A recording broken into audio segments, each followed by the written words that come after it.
Bihar board में अगर इन सभी टॉपिक को अगर कवर कर लेते हो तो यहाँ से जो भी सवाल आपके एग्जाम में पूछे जाएंगे वो 100% आप सभी स्टूडेंट से सवाल बन जाएगा। सिर्फ और सिर्फ ठोस अवस्था का अध्ययन करना पड़ेगा ताकि बिहार बोर्ड में यहाँ से जो 4 से 5 अंक के सवाल पूछे जाते हैं वो आप सभी मेरे प्यारे स्टूडेंट से ईमानदारी के साथ बन सके। में एक सवाल छपेंगे 2027 के एग्जाम में। हेलो मेरे प्यारे स्टूडेंट, आप सभी का स्वागत है साइंस साम्राज्य के यूट्यूब चैनल पे। जैसा कि आप सभी मेरे प्यारे स्टूडेंट को पता है कि ठोस अवस्था का हम फुल एक्सप्लेनेशन थ्योरी के साथ साथ ऑब्जेक्टिव और ऑब्जेक्टिव के साथ साथ सब्जेक्टिव क्वेश्चन पढ़ लिए थे। लेकिन आप सभी मेरे प्यारे स्टूडेंट से एक सवाल होगा, सर इस पूरे चैप्टर की बात कर लिया जाए तो हम लोग को पढ़ना क्या क्या है। इसका कक्षा वार भी है ये ठोस अवस्था, इसका हम माइंड में बताने वाले हैं कि आज के सेशन में आप सभी स्टूडेंट को ठोस अवस्था संबंधित क्या क्या पढ़ना है। बिहार बोर्ड में अगर इन सभी टॉपिक को अगर कवर कर लेते हो तो यहां से जो भी सवाल आपके एग्जाम में पूछे जाएंगे वो 100% आप सभी स्टूडेंट से सवाल बन जाएगा। चलो सबसे पहले आप सभी स्टूडेंट को बता देना चाहेंगे कि सर पदार्थ की अवस्था के बारे में। सर पदार्थ की जो अवस्थाएं होती है मुख्य रूप से कितनी होती है, आप सभी मेरे प्यारे स्टूडेंट बोलेंगे सर मुख्य रूप से 3 अवस्थाएं होती है। जैसा कि आप सभी मेरे प्यारे स्टूडेंट बताओगे सर कौन कौन सी अवस्था। सर पहला नंबर ठोस अवस्था। पहला नंबर कौन सी अवस्था होता है बेटा, ठोस। दूसरा द्रव और तीसरा क्या होता है बेटा, गैस। 2 अन्य अवस्थाएं भी होती है जैसा कि आप सभी मेरे प्यारे स्टूडेंट को पता होगा सर, एक होता है प्लाज्मा और एक होता है बोस आइंस्टीन कंडेंसेट। लेकिन ये जो पदार्थ की 5 अवस्थाएं हैं, लेकिन आप सभी स्टूडेंट को कक्षा 12वीं क्लास में हो बेटा सिर्फ और सिर्फ ठोस अवस्था का अध्ययन करना पड़ेगा ताकि बिहार बोर्ड में यहां से जो 4 से 5 अंक के सवाल पूछे जाते हैं वो आप सभी मेरे प्यारे स्टूडेंट से ईमानदारी के साथ बन सके। चलो सर ठोस अवस्था की बात कर लेते हैं। सबसे पहले आप सभी स्टूडेंट को पढ़ना पड़ेगा कि आखिर ये ठोस क्या होता है। देख सकते हो मेरे प्यारे स्टूडेंट, और ठोस और इनके क्या गुण। अब आप लोग बताएंगे सर जी ठोस क्या होता है, ठोस के गुण क्या होते हैं। उसके बाद पढ़ेंगे बेटा ठोस के वर्गीकरण और इनके गुण के बारे में। ठोस को अवयवीकरण के आधार पर 2 प्रकार के बांटे गए हैं, एक क्रिस्टलीय और एक अक्रिस्टलीय। 2027 में एक सवाल पूछे जाने की संभावना है सर क्रिस्टलीय ठोस और अक्रिस्टलीय ठोस में अंतर स्पष्ट करें, ये भी आप लोग पढ़ लेना। इसके बाद बात करेंगे क्रिस्टलीय ठोस के प्रकार के बारे में। तो ये मुख्य रूप से 4 प्रकार के होते हैं, जैसे आयनिक, आणविक, धात्विक, सहसंयोजी। सहसंयोजी का एक और नाम होता है जिसे नेटवर्क ठोस के नाम जानते हैं, और इनके समन्वय गुण के बारे में जानकारी होनी चाहिए। अच्छा, आप सभी मेरे प्यारे स्टूडेंट ठोस अवस्था का इतना चीज जान लेने के बाद फिर पढ़ेंगे एक प्यारा सा टॉपिक जिसका नाम है क्रिस्टल जालक या फिर त्रिविम जालक। यहां से भी आपके एग्जाम में सवाल पूछे जाते, बेटा ध्यान से सुन लेना। जैसा कि आप सभी मेरे प्यारे स्टूडेंट को पता है कि ये मुख्य रूप से कितने प्रकार के होते हैं, 3 प्रकार के। इन तीनों प्रकार के बारे में जानकारी रख लेना। सर एक विमीय क्रिस्टल जालक क्या होता है, द्विविमीय क्रिस्टल जालक क्या होता है और त्रिविमीय क्रिस्टल जालक क्या होता है। इन तीनों के बारे में आप सभी मेरे प्यारे स्टूडेंट ईमानदारी के साथ पढ़ लेना। सर क्रिस्टल जालक के बाद एक प्यारा सा टॉपिक आता है जिसे हम लोग बोलते हैं बेटा एकक कोष्ठिका के नाम से। यहां से ढेरों सारे सवाल पूछे जाते हैं, जो सवाल पूछे जाते हैं आप लोग सुन लेना। सबसे पहले पूछा जाएगा एकक कोष्ठिका कितने प्रकार के होते हैं बेटा, 2 प्रकार के। कौन कौन सा, सरल घनीय एकक कोष्ठिका, फिर वो होता है बेटा केंद्रित एकक कोष्ठिका। सरल घनीय एकक कोष्ठिका की बात करेंगे तो इसे ऐसे से डिनोट करते हैं, और केंद्रित एकक कोष्ठिका की बात कर लेंगे तो ये 3 प्रकार के होते हैं, 1 2 3। कौन कौन सा, अंता या फिर ये कई पुस्तक में काय भी लिखा जाता है, या पिंड केंद्रित एकक कोष्ठिका। दूसरा नंबर बात कर लेंगे बेटा फलक केंद्रित एकक कोष्ठिका। तीसरा नंबर बात कर लेंगे क्या, अंत्या केंद्रित एकक कोष्ठिका, और इसका संकेत होता है जैसे बीसीसी, एफसीसी, ईसीसी। फिर आप सभी स्टूडेंट को बता देना चाहेंगे कि एकक कोष्ठिका के पैरामीटर के बारे में। तो इसके मुख्य रूप से कितने पैरामीटर होते हैं, इनके 6 पैरामीटर होते हैं। जैसे आप सभी मेरे प्यारे स्टूडेंट को पता होगा सर एक्स अक्ष की लंबाई ए, वाई अक्ष का लंबाई क्या होगा बेटा बी, और जेड अक्ष का लंबाई सी। ये भी जानकारी रख लेना बेटा, ध्यान से सुन लेना। अच्छा, फिर आप लोग याद करोगे ए और बी के बीच के कोण को अल्फा बोलते हैं, बी और सी के बीच के कोण को बीटा बोलते हैं, और ए सी के बीच के कोण को गामा बोलते हैं। ये सब जानकारी रख लेना ताकि आपके एग्जाम में जो सवाल पूछे जाएंगे आप सभी मेरे प्यारे स्टूडेंट ईमानदारी के साथ बना सके। अच्छा, फिर बात कर लेंगे सर क्रिस्टल निकाय या फिर क्रिस्टल तंत्र के बारे में। ये भी आपके एग्जाम में यहाँ से सवाल पूछे जाते हैं, ईमानदारी के साथ पढ़ लेना बेटा, ध्यान सुन लेना। यहाँ से आपके एग्जाम में एक सवाल छपेंगे 2027 के एग्जाम में। सर यहाँ पर लिखा हुआ इसकी संख्या कितनी होती है, 7। जैसे आप सभी स्टूडेंट को पता होगा घनीय, द्विसमलंबाक्ष, विषम समलंबाक्ष, षष्ठकोणीय, त्रिंताक्ष, एकंताक्ष और त्रिंताक्ष के रूप में ये 7 मूल क्रिस्टल तंत्र होते हैं, जो कि यहाँ पर लिखा हुआ है। सर मूल क्रिस्टल तंत्र की संख्या कितनी होती है, 7। ये भी आपके एग्जाम में बता देना चाहेंगे बेटा, ये आपके एग्जाम में ऑब्जेक्टिव में पूछे जाने की संभावना है।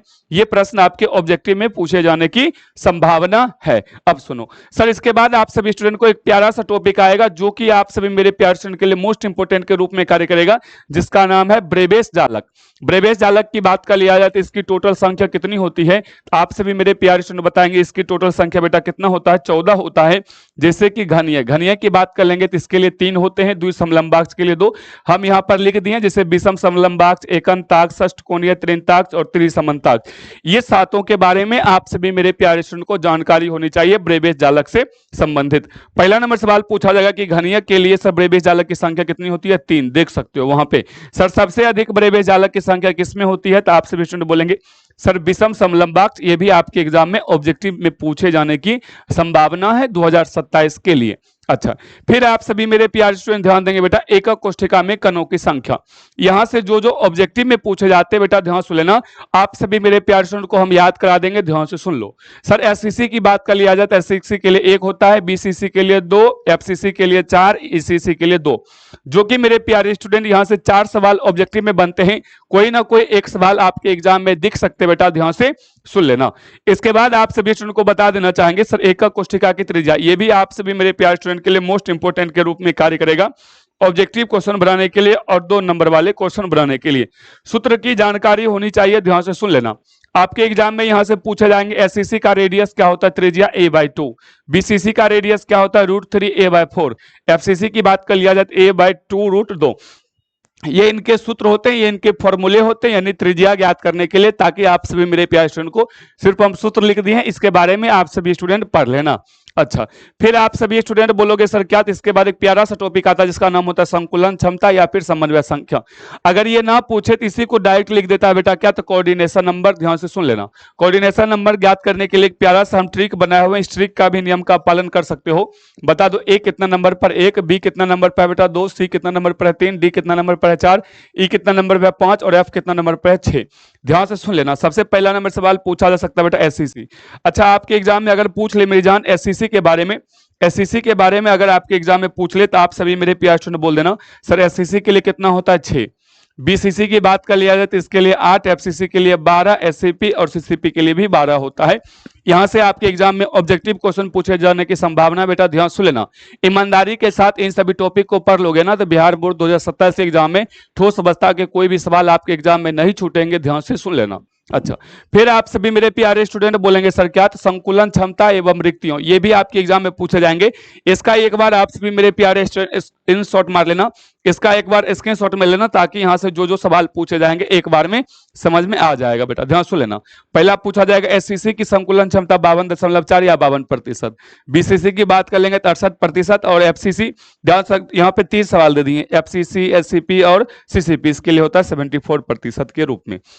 अच्छा, रिक्तियों की बात कर लेंगे तो एससीसी की रिक्ति का कितना होगा बेटा 48%, एससीसी के लिए, बीसीसी के लिए 32% और ये तीनों एफसीसी हो गया, एससीपी हो गया, सीसीपी के लिए होगा, इसके लिए 26% होता है बेटा, इसके लिए 26% होता है। फिर आप लोग बोलोगे अगर रिक्तिका की बात कर लिया जाए तो रिक्तिका मुख्य रूप से कितने प्रकार के होते हैं, 2 प्रकार के। बार बार आपके एग्जाम में पूछे जाएंगे रिक्तिका कितने प्रकार के होते हैं, तो आप सभी मेरे प्यारे स्टूडेंट क्या बोलोगे सर ये 2 प्रकार के होते हैं। कौन कौन से प्रकार के होते हैं, ध्यान से सुन लेना। पहला नंबर होता है बेटा चतुष्फलकीय और दूसरा नंबर होता है अष्टफलकीय। फिर आप लोग को बता देना चाहेंगे चतुष्फलकीय रिक्तिका को इसे कैपिटल टी से डिनोट कर लेते हैं, जबकि अष्टफलकीय रिक्तिका की बात कर लिया जाए इसे हम लोग कैपिटल ओ से डिनोट करते हैं बेटा, इसे हम लोग कैपिटल ओ से डिनोट कर लेते हैं। अच्छा, फिर आप लोग बोलोगे चतुष्फलकीय रिक्तिका 4 सतहों से घिरा होता है, अष्टफलकीय रिक्तिका 6। देख सकते हो ना बेटा हम कितना फास्ट बता रहे हैं, ताकि आप सभी मेरे प्यारे स्टूडेंट को यहां से जो जो सवाल बन सकते हैं वो आप लोग को ऑब्जेक्टिव में बात कर लिया जाए 2 नंबर में, या फिर लॉन्ग क्वेश्चन में यहीं से सवाल आएंगे बेटा, ध्यान से लेना, ईमानदारी के साथ पढ़ना। अच्छा, सबसे लास्ट में एक प्यारा सा टॉपिक आता है जिसका नाम है बेटा क्या, क्रिस्टल में दोष। ये भी आपके एग्जाम में पूछे जाएंगे। इसके लिए हम 2 ही टॉपिक रखे हैं बेटा जो जो आपके एग्जाम में पूछे जाने की संभावना है। एक तो पूछा जाएगा सर शॉर्टकी दोष और दूसरा पूछा जाएगा बेटा फ्रैंकल दोष। शॉर्टकी दोष और फ्रैंकल दोष आपके एग्जाम में बार बार पूछे जाने की संभावना है। देख सकते हो यहाँ पे लिखा दिया शॉर्टकी और फ्रैंकल दोष में अंतर, जो कि बीएसएबी 2027 के एनुअल एग्जाम में पूछे जाने की संभावना है, ध्यान से सुन लेना। और इस प्रश्न को आप सभी मेरे प्यारे स्टूडेंट बार बार प्रैक्टिस करना, बार बार प्रैक्टिस करना। अच्छा, फिर आ जाते हैं मेरी जान कहां, तो पदार्थ के विद्युतीय गुण। एक होता है पदार्थ के विद्युतीय गुण, तो एक दूसरा होता है मेरी जान पदार्थ के चुंबकीय गुण। पदार्थ के विद्युतीय गुण की बात कर लिया जाए तो इसकी संख्या कितना बेटा 3, जैसे सुचालक, कुचालक और अर्धचालक, ये तीनों के बारे में पढ़ लेना। फिर आप सभी स्टूडेंट को एक नोट करके यहाँ पे लिखा हुए, चांदी सबसे अच्छा विद्युत का क्या होता है बेटा, सुचालक होता है, यानी silver is the best conductor of electricity. चांदी जो होते हैं ना सबसे अच्छा विद्युत का सुचालक में गिनती आता है। अच्छा सर, विद्युतीय गुण पढ़ लिए तो आप पढ़ना पड़ेगा बेटा पदार्थ के चुंबकीय गुण। पदार्थ के चुंबकीय गुण से ध्यान से लेना, आपके एग्जाम में यहाँ से 5 नंबर में भी पूछ सकते हैं, 2 नंबर में भी, और ऑब्जेक्टिव टाइप के भी सवाल यहाँ से पूछे जाते हैं। बार बार इस चीज को पढ़ना। यहाँ पर क्या लिखा हुआ बेटा ध्यान से लेना, इसकी संख्या कितनी होती है सर, चुंबकीय गुण की संख्या 5 होती है। जैसे अनुचुंबकीय हो गया, प्रतिचुंबकीय हो गया, लोह चुंबकीय, प्रतिलोह चुंबकीय और फेरी चुंबकीय, ये पांचों के बारे में आप सभी स्टूडेंट जानकारी रख लेना।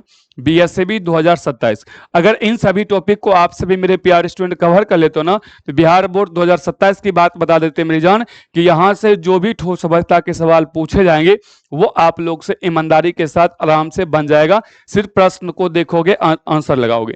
जितना टॉपिक लिखे हुए बस इतना ही टॉपिक करना, इससे ज्यादा कवर करने की जरूरत नहीं है, क्योंकि बिहार बोर्ड है। बिहार बोर्ड में कुछ ऐसे चीज होते हैं जो फिक्स होते हैं, जो कि आप सभी मेरे प्यारे स्टूडेंट को हम बता दिए हैं। अब ध्यान से सुन लेना मेरी जान, आप सभी स्टूडेंट के लिए थैंक्स लिखा हुआ है।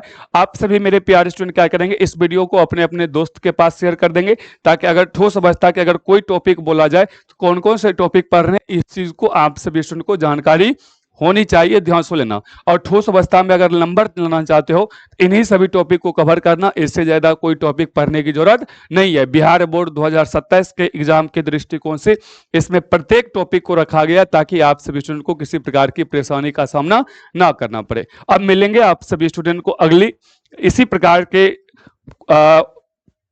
वीडियो लेकर, क्लास लेकर, ताकि आप सभी स्टूडेंट को वहां से हेल्प मिले और बेनिफिट मिले। आप सभी स्टूडेंट को लव यू ऑल। जय हिंद, जय भारत।